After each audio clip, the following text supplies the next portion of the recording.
We have a lot of halachic applications from the sugya. Here are some examples. Someone went to a scribe, a sofer, and ordered a pair of tefillin. And in some high quality works, it's not just one scribe. You can go to several contractors. Some does the tefillin boxes, some does the writings, some put it together, etc. And the fellow gave down payment, did not complete the payment. And meanwhile, the tefillin was ready. Is that okay by halacha to use them if he did not complete the payment?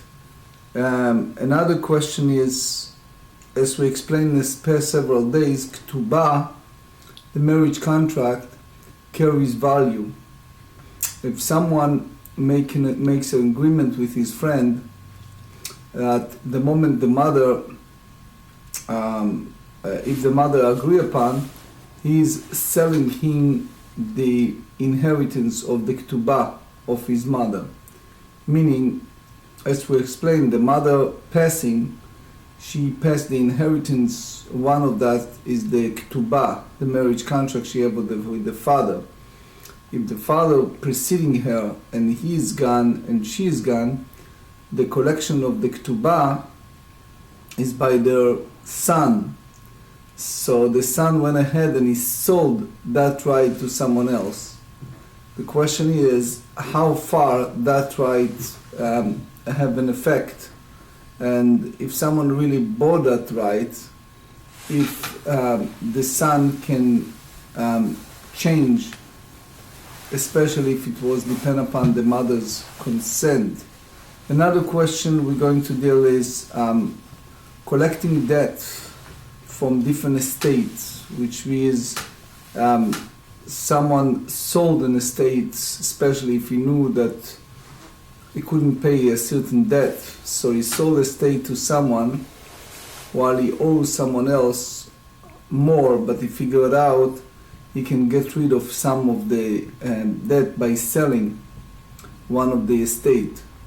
If the debt collector can go after the one whom he sold that estate and get it back, since he owed him money, especially if it was agreed upon achrayut, which means that when he took the loan or he bought the estate, it was guaranteed that in case of payment, he will be the one who received the payment in full. It's not only in the estate, soon you see it's applied other avenues. So today we zoom in on page 92, but we will start on page 91b, 9 lines from the bottom of the page. Gavra de zabna liktubata de imei betovat hana'ah. His mother married to someone else, not the father of the son. And the son went ahead and he sold, not because the mother asked him to do it, he sold his right of inheritance of her Ketubah. He basically went to someone and he said, this is what I inherited, I entitled to. If you're willing to get it for the very cheap price, I'll sell it to you. So since it was a big question, if he inherited, how much is going to inherit, etc. Because if the mother will pass in the life of the husband, so she will not be able to collect the Ketubah, etc. So ve'amar le im atya em ume'ar'ara. So he put a condition with his friend or his buyer. He said, look, if mom disagreed to this deal, lo mefatzin alach, I'll not pay you back for that Ketubah. So he basically gets some money from someone, small amount, that compensates for sure not the same value as potential inheritance of its mother's Ketubah. Shchiva imeh velo ir'ara. So the reality is that the mother never challenged that sales, but she passed away. Now the problem is, ve'ata ihu ve'ka me'arer. So he came and he contested the sale. What's the contestant? He said, when I was in the position of sale, I was individual who sell you the potential rights. Now I am standing in case of my mother, and I sold it without taking any potential guarantee that will happen. So now I'm not selling it to you. So Savar Rabbi Bar Chama lemeimar, Ihu bimkomi meikai. It was school of thought said, look, what's the whole idea of inheritance? In that sense is basically he stands in his mother's place, and since he has her proxy, he has the right to object the sale. אמר לרבה, נעיר דאחריות דידה לא קבילה לה, אחריות דידי מי קבילה לה. So it is true that he did not take upon himself to guarantee the sales against his mother objections. That's correct, he said it, he committed himself. But himself, he did not guarantee to his own objection, which means he committed himself. Now the question is, there is a concept in halacha, if a person can sell something that it's not yet shelo ba la'olam. Can you sell something that it's not yet come to this world? It's not yet here. The question is, for example, the Gemara in Bava Metzia, page 15b, dealt with a issue. You negotiate with someone to buy something, and in the midst of negotiation, you go to someone and you already make a deal to sell it, and you're planning to have a profit margin. Is that legitimate or not? I know it's early in the morning, but you tell me, what do you think? Again, you go to someone, Reuven go to someone, and he began his negotiation over something. Let's say he negotiated over a estate, or over a house, or over something, right? And at the midst of negotiation, he goes to someone else, right? He negotiating to get something for 300,000, okay? And he goes to someone else and he said, look, I know this property, I'm going to get it in a very, very cheap price. It's worth like 600,000-700,000. I'm going to get it for much less. Here is the deal. If you're willing to buy it for 400, I instead of me buying it, I'll just transfer it to you and goodbye. You just give me the 400 and goodbye. So basically what he tried to do is not only a short sales, try to make a profit margin before he put a penny out of his pocket, right? So the question is, here is an example. He basically commit himself. Rabbeinu Tam asked a question, can he have the right to sell this lechatchila at the first place? His mother is alive, right? Right. His mother married to someone else. He is talking about potential if the mother will pass away in the life of a surviving husband, and he will collect the Ketubah of his mother, and that Ketubah was so and so, and if his mother will not object it in between, so from now on he's selling to his fellow in a cheap price this Ketubah. So it's a discussion because on one hand Rashi asks, Davar shelo ba la'olam, it didn't come yet. You're selling something that it's not it's not a state that you inherited from your father. For example, if you take a state that the father dedicate. So again, in a regular case, the father put aside a estate, and he said this estate is lien to pay the Ketubah of the mother. So he knew that estate is already dedicated to pay the Ketubah. That's different. Why? because you know already that this estate is for that purpose, you're selling in that sense something that is substantial, that it's living, versus דבר שלא בא לעולם. You're selling a ketubah if mom agree, if the father, the stepfather will pass, will be alive, if these values, etc. You don't know if you can exercise any of those, and you're already selling it, even for low price. So you see here that you derive from that the whole concept of achrayut, how far you can go and commit yourself.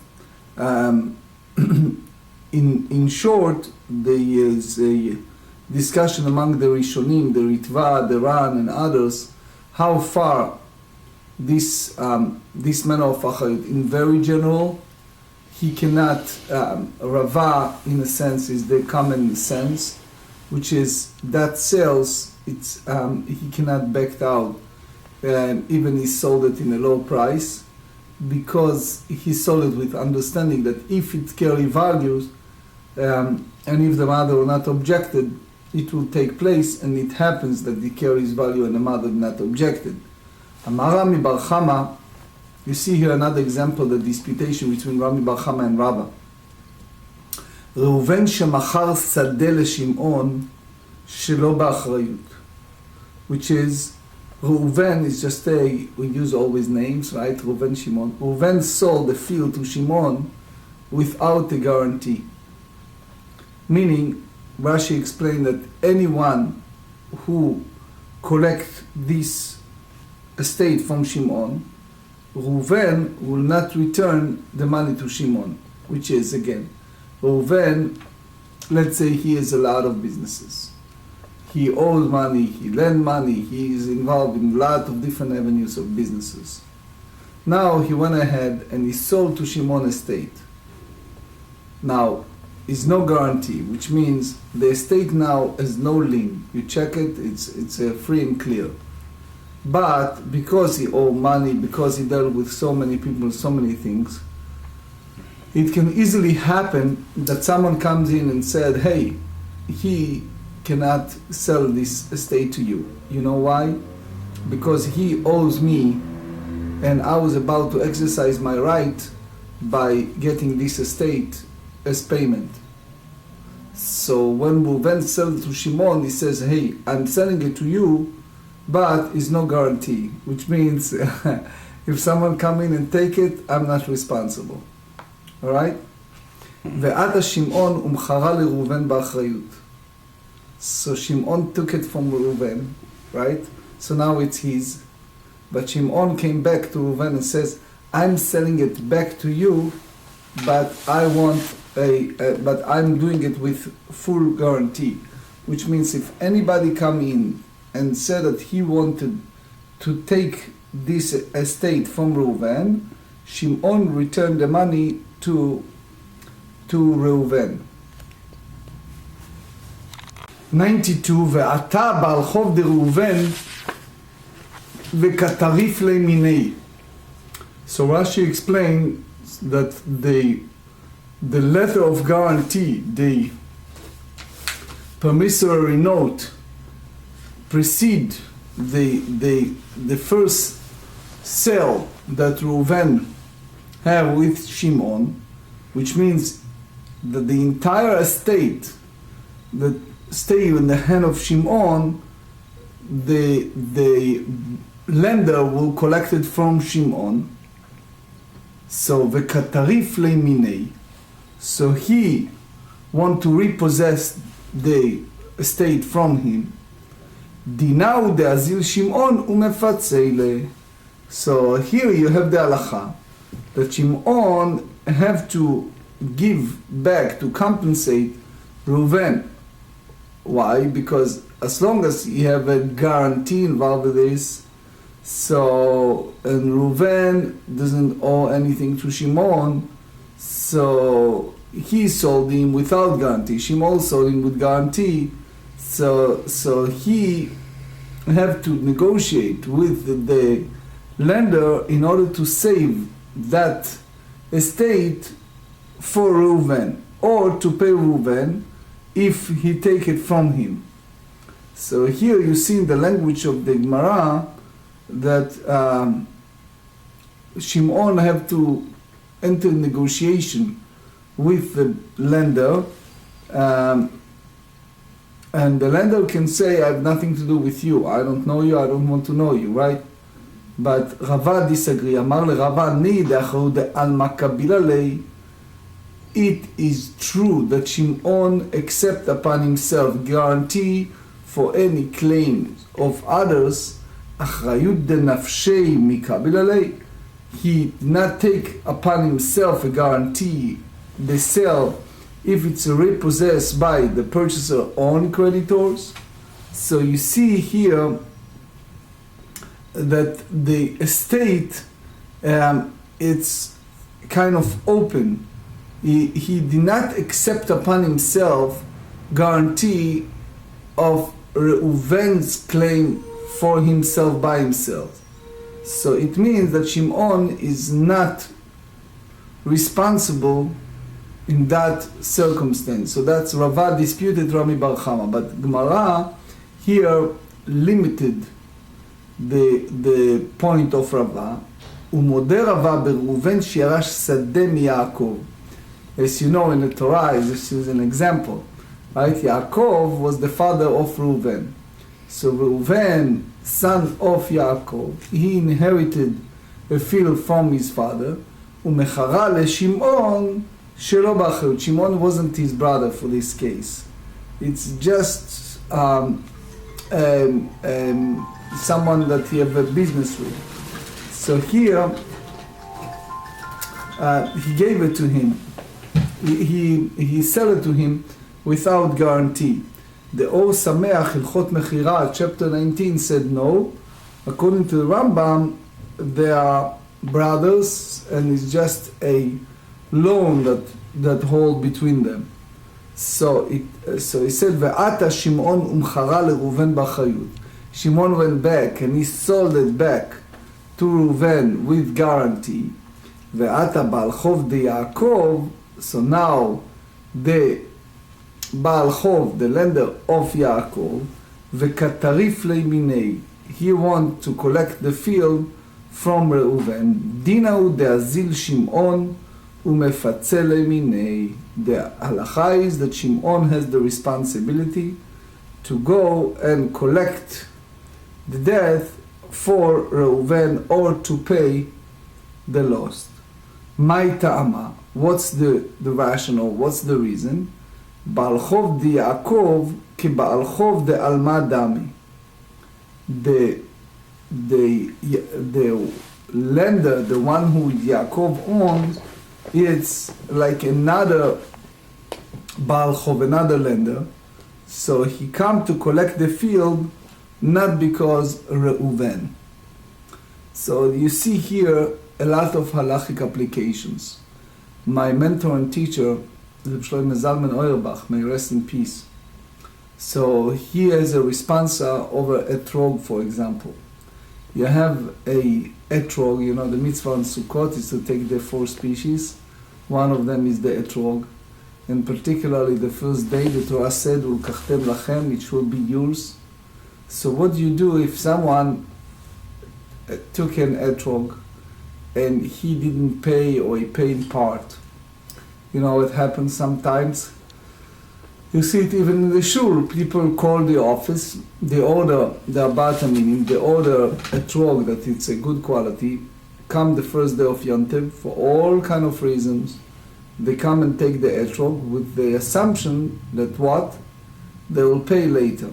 So the question is that fulfilling the mitzvah or not? The whole concept of ma'aseh kinyan, which means the transaction between the parties, applies if one party received payment, another party gave it to the others. But here, the big question is, especially if it's a private person who's supposed to get paid for all kind of reasons, I don't have a cash in my pocket, I pay you in part, all kind of reasons, if a person can fulfill the mitzvah of etrog, for example, with down payment or with no payment, especially the first day.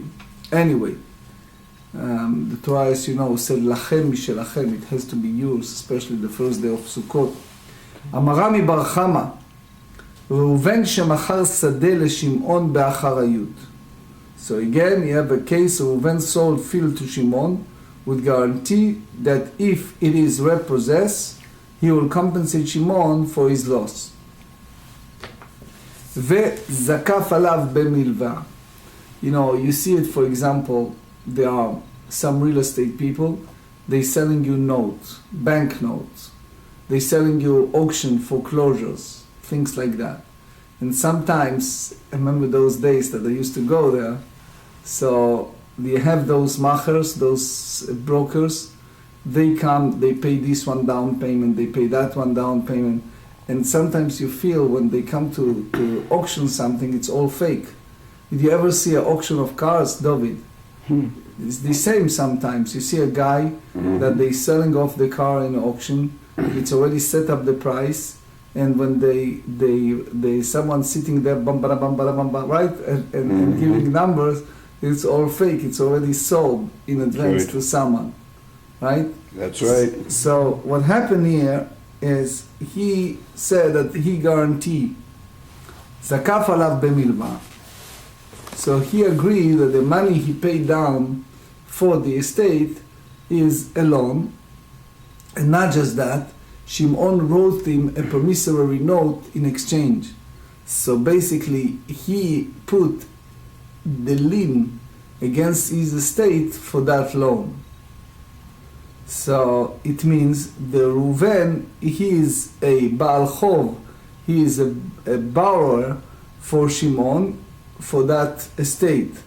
However, Shimon also have a debt to Reuven if the other guy will come and collect the estate. And then guess what happened? Umet Reuven. And Reuven passed. Ve'ata Baal Chov dir Reuven ve'katarif leMishimon. So now the creditor of Reuven came and repossessed the field from Shimon. So Shimon, he is in a position that doesn't want the creditor to take the estate from him. So what did he do? He started talking to him. He said, "Upaise bezuze." He offered him cash. So because he wants to keep that field. Shimon come to the sons of Reuven, and he has two claims. One, since he gave cash to that creditor, he removed from them the creditor, and it's considering paying the debt that he owes to the father. And also, since he bought it from Reuven with guarantee, and basically when the creditor came in, Shimon gave him cash, so the children of Reuven needs to pay him back that money that he paid for guarantee, because otherwise, the other guy will take it. Dina de amre leibnei Reuven. So here is the din that the sons of Reuven, the deceased, they can say that they said, Anan metaltelei shavak avun avuch gabach. So he said, the money you owe us for the field, which means the money that you paid is the same as movable object. And we said many times that we have this principle, metaltelei diatmei leval chov lo mishtabdei, which means when you have an orphan, so you differentiate between estate by the Torah law, estate and movable object like cash and other resources of money. So when it's come to movable object like cash or other values, that is not part of the money that the creditor can collect. So therefore, the death of the value of the estate is not part of the money that owed to that creditor. So the money that you pay to that creditor, it's not considering a paying of debt of that one, and therefore you have to pay us, the children, the sons of the deceased, the money you owe for that field. So it means that Shimon needs to pay 2 times. He needs to pay one time when he paid the creditor of Reuven in order to avoid him for collecting the estate. And second time, he needs to pay for the value of the estate that he commit himself to their father. So Rava bring an advice to Shimon how we can circumvent the double payment. Amar Rava, I pikeach idach, if Shimon is shrewd, so he said, when the sons of Reuven come and collect from him, they ask him to pay that debt to the father, he should not pay with the cash. Magbeluni alayu ara, he should give them a state to collect the debt, ve'adar gavela minayu, and then he collected from them for the guarantee that he had from the father when he sold the estate. So the moment that happened, even that estate, after passing of the father, get to their sons. So, but since it was guaranteed, Shimon can collect from that estate. כרב נחמן, דאמר רב נחמן אמר רבא ברבו, היתומים שגבו קרקע בחובת אביהם, בעל חוב חוזר וגובה אותם מהם. So he said, if the orphans collected estate for a money that someone owed their father, if you have another creditor, he can come and collect that one. So it means you have a state. You have someone that owe money to the father. The orphans come and collect that estate. Is another guy that the fathers owe to. He can come and collect the estates from the orphan who collected from the other borrower. So Tosfot said, the chidush here, the big idea here is, usually you pay that with cash. But if there are some situation, the person, Tosfot said, is more convenient for him to use karka, to use estate. For example, you have tovat hana'ah, you have some reason that he gains something out of that, so he can give the estates even if he have cash. So, Amar Rabba, Reuven shemachar kol sdotav leShimon, which means in one time it was different field. Reuven used one note and he sold all his estate to Shimon. וחזר שמעון ומכר שדה אחת ללוי. And Shimon then sold one estate to Levi. ואתה בעל חוב דראובן, and then the Reuven's creditor came and repossessed one of the estates that was mortgaged to him. רצה מזה גובה, רצה מזה גובה. If you wish, he can collect from Shimon, or if you wish, he collect from Levi. Why? Because you have here a situation that he has a lien that applies equally to all the properties, that one belongs to Reuven. So therefore, he can collect for anyone he wishes to. Now, a little introduction over estate. That's Mishnah in Tractate Gitim, page 48b. There are 3 categories when it's come to estate. One is the top quality estate that is called edit. It's estate that worth a lot, have a high value, etc. Middle one, it's called Beinonit. Ziburit, it's the estate that is the lowest. Lowest can be what is it? War zone downtown Baltimore now, right? Still war zone? I don't watch the news. Anyway. I don't think so. No, they stopped the whole story? No, I think it is. No. It's still balagan? Yeah, pretty sure. Still balagan. The curfew is up. Things What have is been curfew? calm. The city was on a shutdown. Still? You only, no, not anymore. They lifted it. Before you could only go out if you were going to work or for medical reasons. So it's been calm. Yeah. Anyway, all my friends around the world ask about Baltimore. Anyway, so if you have a Baal Chov, you have a creditor, he collects from a Beinonit for the middle one.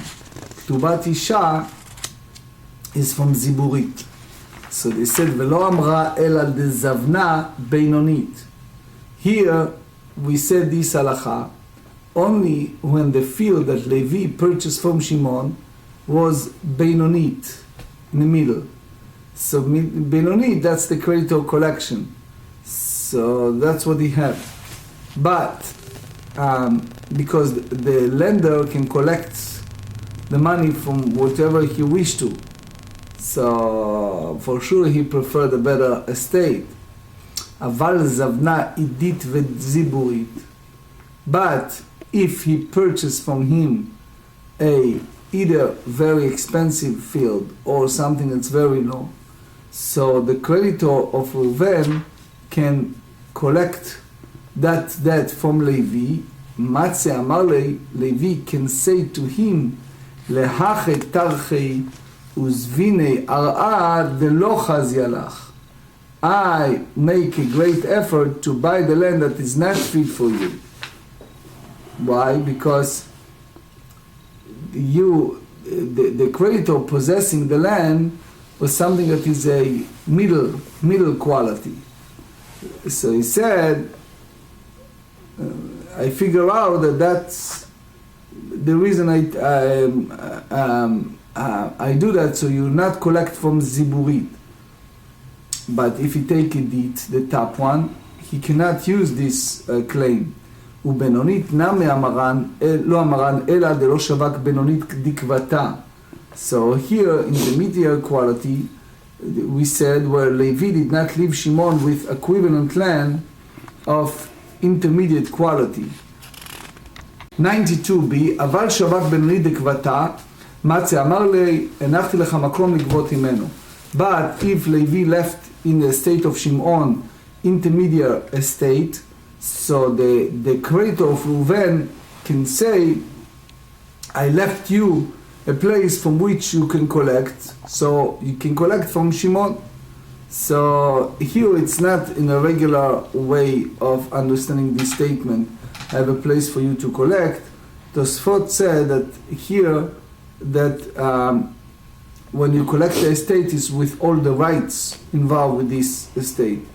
And since Shimon can avoid that, so therefore Levi also have the right, the access to estate. Amar Rabbi Reuven shemachar sadei Shimon b'achrayut.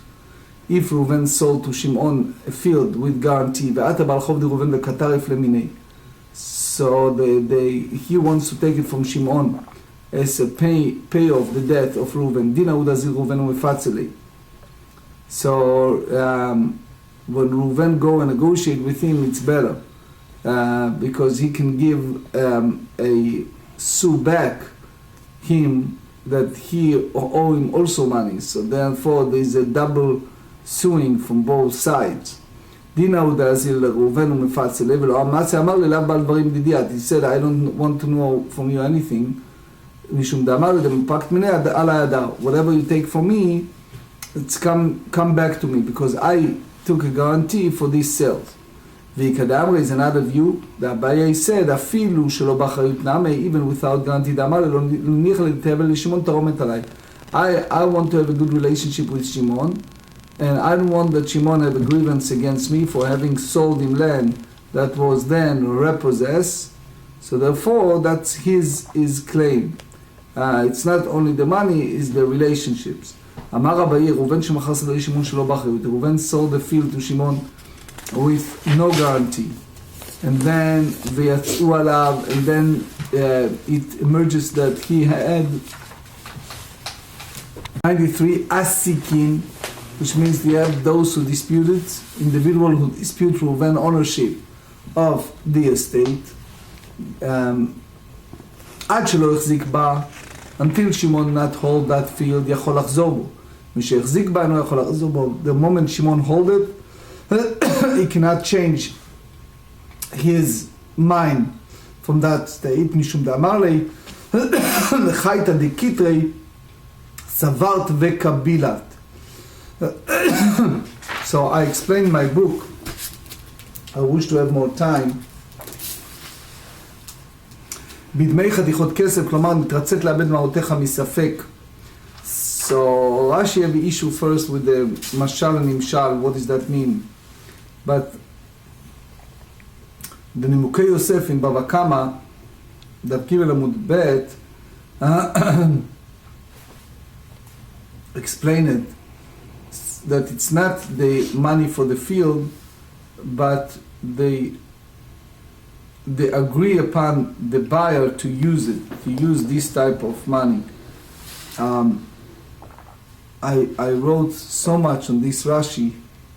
Again, I wish to have more time. It's not just the mashal v'nimshal in this Rashi. Anyway, ve'umeimat machazik ba, and from what he hold it, so he said michidai shamatzre. So he said it is from when he walks the boundaries of the land to inspect it. So they said ikadamre is another option. Afilu b'acharut name, even with a guarantee, Shimon may not demand to refund immediately when he discovers that there are disputes. Why? Because Reuven can say, the Amar Lei can say to Shimon, Achavei tirpach va'ashalem lach. He said that show me your document of authorization to repossess property for me, and then I'll pay you. So since now you don't do that, so I have no concern about them. That's my field, and so therefore you cannot hold the money from paying me because of this concern. For sure there is way more on this in Tractate Bava Metzia, page 14b, and I elaborate on that in my book.